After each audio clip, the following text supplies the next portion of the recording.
there, and welcome to the wildest show around. Tons of fun lies just inside. So give that there play button a nudge and let's get her started. You can forget almost everything else about this game. Forget that it has some of the ugliest character design I've ever seen in a video game. Forget that this is an entry in a series of games that has no business being a series of games. And forget that on the front of the box, it says Carnival Games. Because as relevant as those things are, I'm certain there are people who will disagree with them. So instead, just ask yourself this. Do you really want to pay $30 for 25 minigames?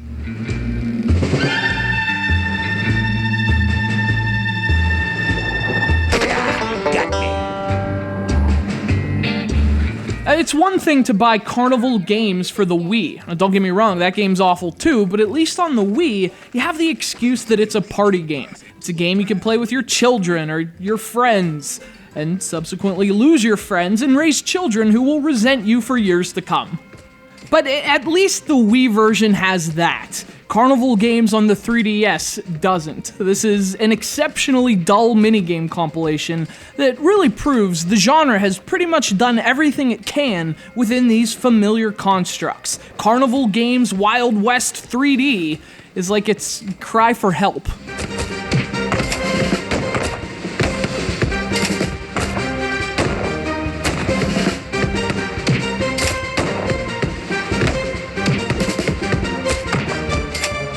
There are things about this game that are almost inarguably bad, but looking at the game overall, the real issue is that it doesn't have a single original concept of its own. So, the minigames do a horrendous job with instructions, one of the many bad things about Wild West 3D. But once they start, you're like, oh yeah, I've done this before.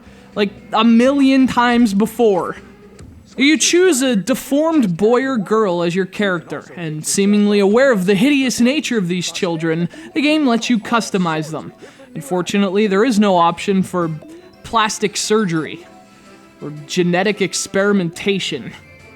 Once you've chosen your little crime of nature, you walk around some carnival with a Western theme. The idea is to play games and earn tickets and win prizes, which is accomplished in minigames. Excuse me for not doing backflips about this. First off, the hub world is a tremendous waste of time. You just walk from minigame to minigame, and that gets old after about 8 minutes. Now, a few things do occur there, such as hunts for fugitives or treasure maps, but for the most part, this adds very little to the experience. Basically, it's just a glorified selection screen. At least in a minigame collection like Mario Party, the stuff between the minigames is actually the real game. Carnival Games is like Mario Party without the cream filling.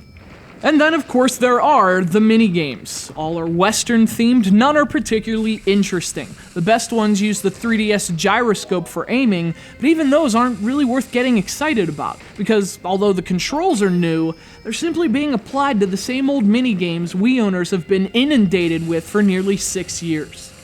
Now, contrary to what my criticisms may suggest, I give every game a fair shake. But the thing about minigame compilations, especially when you primarily cover Nintendo systems, is that at this point, they really need to be unique to stand out. And there are a myriad of words I would use to describe Carnival Games Wild West 3D, but unique is certainly not one of them.